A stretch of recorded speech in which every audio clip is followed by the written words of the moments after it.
picture this just for a second.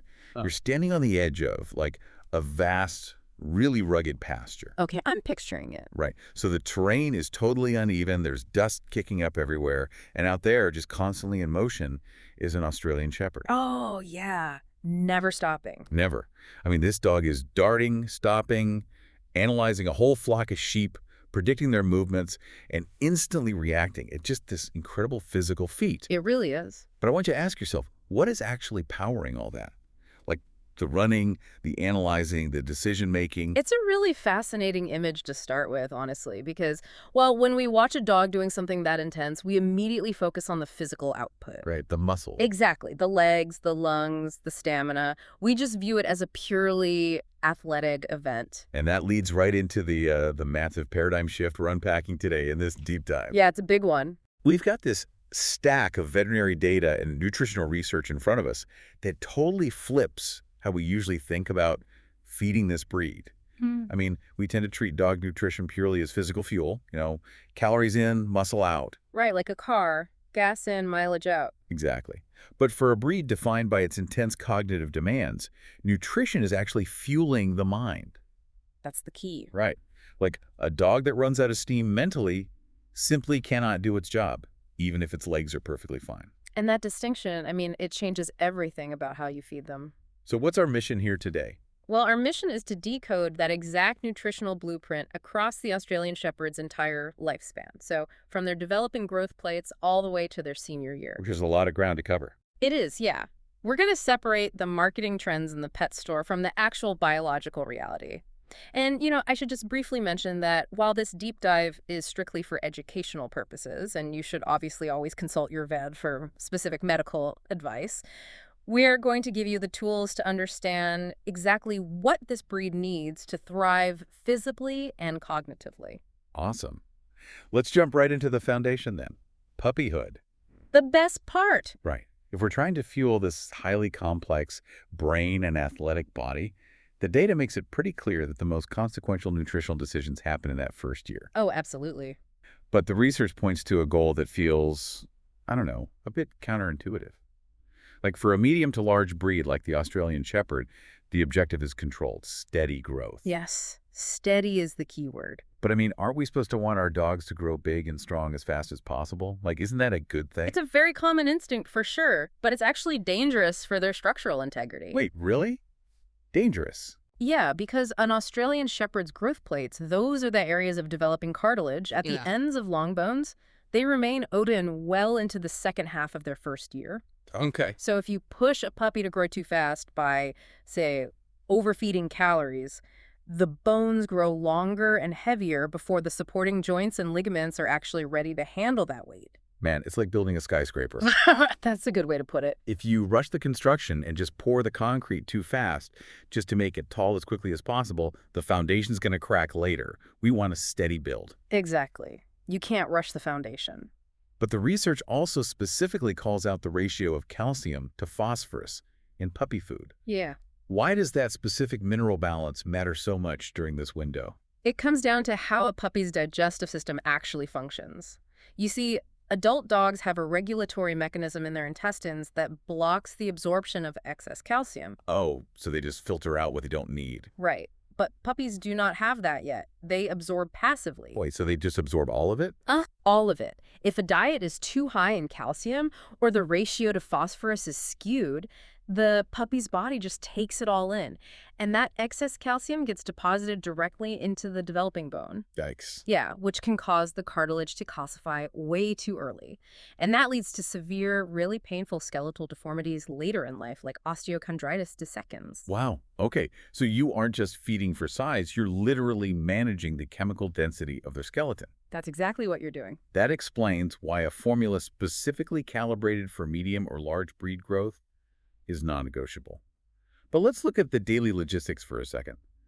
The data heavily emphasizes meal spacing for these puppies, like 3 to 4 meals a day, eventually dropping to 2. Right. Is this just to keep them occupied, or is there an actual metabolic reason for spacing it out? Oh, it's entirely metabolic. And it ties directly back to the brain. We're talking about a puppy whose mind is just constantly working, constantly observing and processing the whole world around it. Taking everything in. Exactly. And the brain runs almost entirely on glucose. So it's kind of like a smartphone battery. How so? Well, if you're running like 5 heavy acts at once, which is basically what an Australian Shepherd puppy is doing every single time they walk into a new room, the battery drains incredibly fast. Yeah, that makes sense. So you need a trickle charge throughout the day just to keep the processor running. That's a perfect way to look at it, actually. Spacing out the meals maintains a steady blood sugar level. You completely avoid those massive spikes and the huge subsequent crashes that come from infrequent, heavy meals. And what happens when they crash? When a dog's blood sugar crashes, they lose their ability to focus. Yeah. Their impulse control just drops, and training becomes nearly impossible. Okay, so a steady trickle charge makes total logical sense. Mm-hmm. But here is where we hit a wall in reality. Let me guess. The begging. Yes. These puppies act like they are constantly starving, like you feed them a perfectly measured meal, and 10 minutes later, they are staring at the bowl like they've been wandering the desert for a week. I know the look well. Right. So if I have an incredibly energetic puppy running circles around my living room, it feels totally counterintuitive to ignore their appetite. Aren't I depriving them of the fuel they are clearly asking for? I know, it's really tough to ignore. But you have to understand the evolutionary biology of the breed. Appetite is an incredibly unreliable metric for an Australian Shepherd. Unreliable how? They don't just want food because they're hungry. They're a naturally food-motivated breed. It's a dopamine loop for them. Which is exactly why they're so famously trainable, right? Yeah. I mean, we literally bred them to want to work for a reward. Precisely. Food is a very powerful motivator for intelligent, responsive working dogs. So if you give in to a smart, food-motivated dog every time they act hungry, you aren't meeting a nutritional deficit. What are you doing then? You're just teaching them that begging is a highly effective job that pays really well in calories. Wow, okay. Wait, so if I can't trust the dog's dramatic performance at the food bowl, and I obviously can't trust my own guilt. What about the feeding chart on the back of the, $80 bag of dog food I just bought? Can't I just follow that? Honestly, you should view that chart with a healthy dose of skepticism. Really? Why? Because those feeding guidelines are based on a bell curve of average activity levels. And frankly, it's in a pet food manufacturer's best interest to recommend you feed slightly more. So you buy the next bag sooner. Exactly. That is a slightly terrifying realization. So what is the actual metric we should be using? The only reliable metric is hands-on body condition scoring. You have to physically feel the dog. Okay, what am I feeling for? You should be able to easily feel their ribs under a thin layer of fat without having to press hard. Got it. And then, when you look down at the dog from above, you should see a visible waist. And from the side, a clear abdominal tuck. And this habit of hands-on scoring becomes super critical because that intense energy doesn't just disappear when they reach adulthood. Right, not at all. But the way their body utilizes fuel totally shifts. Mm. And the research highlights a massive trap owners fall into here. It's called the working dog trap. Yeah, this is a big one. The assumption is usually, well, my Australian Shepherd is a high-energy breed, so they just burn everything off. But they don't. No, because metabolism changes. Mm-hmm. Even highly active dogs will gain weight gradually as they age or, as your own life routines shift. And because they have those thick double coats, that gradual weight creep is almost invisible to the naked eye. Unless you physically put your hands on their ribs. Exactly. The distinction in the data between a true working diet and a companion diet really jumped out at me. I mean, we often treat every Australian Shepherd like an Olympic marathon runner just because of their breed name. We do, yeah. But if a dog is just doing a daily 5K jog around the neighborhood with their owner, feeding them an Olympian's diet is just a recipe for obesity. Totally. Because a daily 5K jog is essentially just light aerobic exercise for this breed. They're burning mostly fat stores. Versus a real working dog. Right. Contrast that with a true working dog doing sustained herding on a ranch or competing in sheepdog trials all weekend. Those dogs are doing intense anaerobic sprints mixed with marathon endurance. That sounds exhausting. It is. They are rapidly depleting glycogen stores in their muscles and heavily taxing their muscle fibers. So they genuinely require the higher calorie and protein levels found in a working diet just to replenish that glycogen and repair tissue. Which brings up the great protein myth. Because you walk into any pet store and the marketing just screams that more protein automatically equals a healthier, more muscular dog. Oh, it's everywhere. And it is one of the most pervasive myths in canine nutrition. Isn't that true? No, because muscle synthesis requires a physical stimulus. You need the actual breakdown of muscle tissue through intense work. If that physical output isn't happening, flooding a companion dog's system with excess protein doesn't spontaneously generate muscle. So what actually happens to that extra protein in the dog's body then? Well, the body can't store protein in its original form. It has to deaminate it, which basically means stripping away the nitrogen and then process it through the liver and kidneys. That sounds like a lot of work for the organs. It is a lot of metabolic heavy lifting. And after all that, the leftover energy is just converted and stored as fat. You're essentially overworking their organs just to make them gain weight. Man. So if portion control is critical and we have to match the diet to their actual real-world activity levels, the next massive question is what exactly should go in the bowl? Right. Because the second you walk down that pet food aisle, you were hit with a wall of aggressive marketing claims. It is completely overwhelming by design. But if you look at the veterinary consensus, the single most important phrase to look for on a label is complete and balanced for a specific life stage. And verified by a recognized nutritional authority. Yes. That phrase means the food has actually been formulated to meet established biological standards rather than just chasing a human dietary trend. Which brings us to the elephant in the pet store. Grain-free diets. Ah, yes. Now, the veterinary literature we reviewed is quite stark about this. There is no strong nutritional evidence that grains are inherently harmful to the average dog. None at all. Yet grain-free became this massive premium trend. And more importantly, the research flags ongoing investigations linking grain-free diets, specifically those heavy in legumes like peas and lentils, to serious heart conditions. Yes. Specifically dilated cardiomyopathy, or DCM. This is a condition where the heart becomes enlarged and the muscle weakens, making it much harder to pump blood. But how does a legume cause a heart problem? That sounds so weird. It's complex, and the exact mechanism is still being intensely studied. But the leading hypothesis involves taurine, which is an amino acid critical for heart muscle contraction. Okay. It appears that high concentrations of legumes in these diets might actually inhibit a dog's ability to synthesize taurine or maybe block its absorption in the gut. And for a breed like the Australian Shepherd that already requires careful cardiovascular monitoring, that's a significant, completely unnecessary risk. And if we tie this back to our paradigm shift, fueling the brain, a weak heart, means less oxygenated blood is reaching the brain. Yes, exactly. You are literally compromising their cognitive stamina by trying to feed them a trendy diet. So how did grain-free become the default upgrade in so many owners' minds if the science just doesn't support it? Honestly, it's pure human projection. Really? Yeah. Just projection. Yeah. We see gluten-free or low-carb diets working for humans, and we just project that onto our dogs, assuming it must be a premium choice for them, too. We completely anthropomorphize their digestion. And that projection happens with raw feeding, too. There's this romanticized idea that working breeds need an ancestral diet, of raw meat and bone. The appeal to nature is a very strong marketing tool, but less processed does not automatically mean healthier. The veterinary data is clear on this. Raw feeding carries severe risks of nutritional imbalances. Then you can't just toss some raw chicken breast and a few carrots in a bowl and call it a day. Absolutely not. Getting the micronutrients, the calcium-phosphorus ratio we talked about earlier, and the vitamin balances exactly right is incredibly difficult. I can imagine. Yeah. Unless it's meticulously managed by a board-certified veterinary nutritionist, relying on your intuition about what seems natural is just a massive gamble with their internal organs. Wow.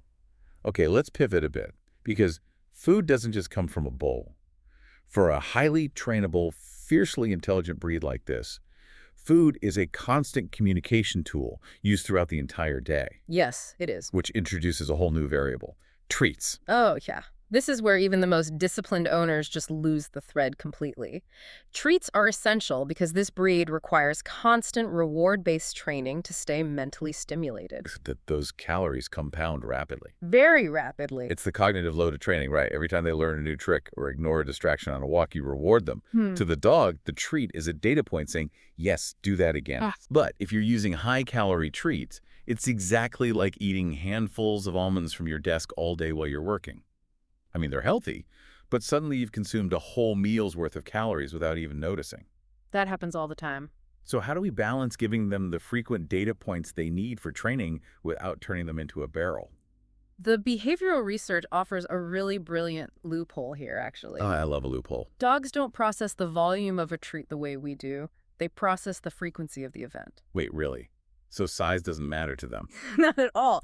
A pea-sized treat provides the exact same dopamine hit and reinforcement as a biscuit the size of a hockey puck. Hmm. So the trick is just to use genuinely tiny pieces. That makes total sense. Volume doesn't equal value. Exactly.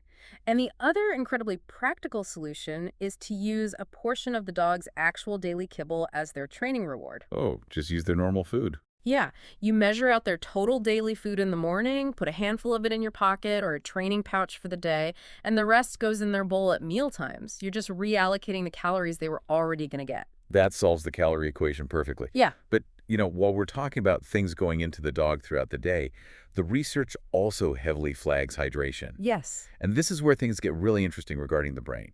We all know water prevents physical heat stroke. But the data shows that dehydration drastically affects their mental focus long before they physically collapse. The mechanism there is fascinating. When a dog gets dehydrated, their blood volume literally drops. It's a tradition called hypovolemia. Okay. And with less blood volume, the heart has to work much harder to pump oxygen to the brain. So if you have this incredibly smart dog trying to navigate, say, a complex agility course or herd a stubborn flock of sheep, a drop in hydration means their brain is literally getting less oxygen. That's right. Their decision-making slows down. Their impulse control just fractures.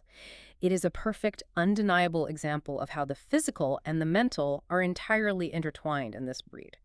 You cannot have cognitive stamina without physiological balance. Exactly. Okay, so you dial in the daily calorie math. You've got the training treats reallocated. You are tracking hydration.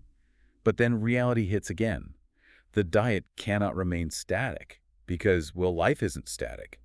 Seasons change, routines shift, and eventually the dog ages. Right, feeding has to be dynamic. Take seasonal shifts, for example. Wow. An Australian Shepherd doing intense hiking and swimming with you all summer has a drastically different metabolic output than they do when they're mostly snowed in during January. Yeah, that makes sense. But what about the weekend warriors? A lot of listeners probably fall into this category. Oh, for sure. You do one massive, exhausting hiking trip on a Saturday, but then the dog is just sleeping under your desk while you work from home Monday through Friday. That is a very common profile. The mistake owners make there is drastically changing the food on a day-by-day basis. Like, they'll double the kibble on Sunday to make up for the hike. Is that wrong? Yeah, instead, you need to track the weekly average. You rely on those hands-on body condition scores we talked about to tell you if their overall weekly caloric intake matches their overall weekly energy output. Okay, I want to push back on something else that comes up constantly with active dogs. Supplements. Oh, boy. Okay. It is incredibly tempting. Yeah. You see your dog running hard, jumping over logs, putting stress on their joints, and you think, I should probably be adding a joint supplement or a performance powder just as an insurance policy. Right. Everyone thinks that. But looking at the literature, by playing amateur chemist, are we actually ruining a perfectly good diet? You very easily can. The supplement market for active breeds is a massive, massive industry. But if you are feeding a truly complete and balanced diet, preemptively adding supplements can create dangerous physiological imbalances. Wait, they're just vitamins and minerals? What's the harm? If the dog doesn't need them, won't they just pee them out? Not always. Many minerals have an antagonistic absorption relationship in the gut. What does that mean? That means if you flood the system with too much of mineral A from a supplement, it can physically block the intestinal receptors from absorbing mineral B from their actual food. Oh, wow. Yeah, you can actually induce a deficiency by trying to prevent one. If you have a specific medical concern, that is a targeted conversation for your vet. It's not a reason to just grab an expensive tub of powder off the shelf. That is a crucial warning. Now, speaking of changes over time, those senior years bring a major physiological shift. They do? The dog's overall activity level naturally drops. An 8-year-old Australian Shepherd is going to gain weight rapidly if you're still feeding them their 3-year-old portions. The metabolism slows down, the joints ache a bit more, the explosive running just decreases. And because the caloric burn goes down, the total calories fed must decrease. But there is a massive caveat in the veterinary data regarding senior dogs. There is. While total calories go down, the quality and digestibility of the protein must remain exceptionally high. Why is that? If they aren't working as hard, why do they still need top-tier protein? Because aging dogs face the risk of sarcopenia, which is age-related muscle loss. Okay. As they get older, their bodies become less efficient at metabolizing protein to maintain muscle. High quality, highly digestible protein helps preserve the muscle mass they do have left. And preserving that muscle is exactly what supports their aging joints and maintains their mobility. So it's about maintenance and preservation, not building bulk. And when we think about the mind, an Australian Shepherd losing its mobility is going to suffer cognitively and emotionally too. Yeah. They need that muscle to feel confident in their bodies. Exactly. The mind and the body remain connected until the very end. Well, let's pull all these threads together. Looking at the breadth of all this research we've covered, there are three distinct traps owners seem to fall into. Let's hear them. First, assuming a highly active breed needs unlimited food and ignoring body condition scoring. Second, treating training treats like they don't count, completely losing track of those hidden calories. And third, treating nutrition purely as a physical muscle-building concern, while ignoring the fact that the brain is the hungriest organ in the body. Those three pitfalls summarize the challenge beautifully. If we connect this back to where we started, that dynamic, hyper-intelligent dog on the rugged pasture, it's clear that precise nutrition provides everything that remarkable machine needs to function. But, as the data repeatedly highlights, fuel alone isn't enough. You can have the most perfectly formulated, balanced diet in the world. You can have the exact right calorie count and steady blood sugar. But that stored potential still requires a physical and mental release. Because knowledge is only valuable when applied to reality. You have to feed the dog for the life they are actually living in your living room, not just the genetics they inherited from a sheep ranch. Absolutely. And I want to leave you with a final thought to ponder today, something that builds on everything we've just uncovered about how a dog's brain uses fuel. What's that? If an Australian Shepherd's cognitive stamina, their impulse control, and their ability to focus are so directly tied to steady blood sugars and precise nutrition, could it be that some of the stubborn behavioral issues owners struggle with aren't actually training problems at all? Oh, that is a very revealing perspective. Right. What if that refusal to learn or that sudden hyperactive distraction is simply a mistimed meal? What if the dog's brain is just running on empty? Think about how your own brain works. Think about how impatient, scattered, and frustrated you get on an empty stomach, and then apply that to the smartest dog in the room. Next time you picture that dog darting across the terrain, predicting the flock, remember, you aren't just feeding a runner. You are feeding a thinker.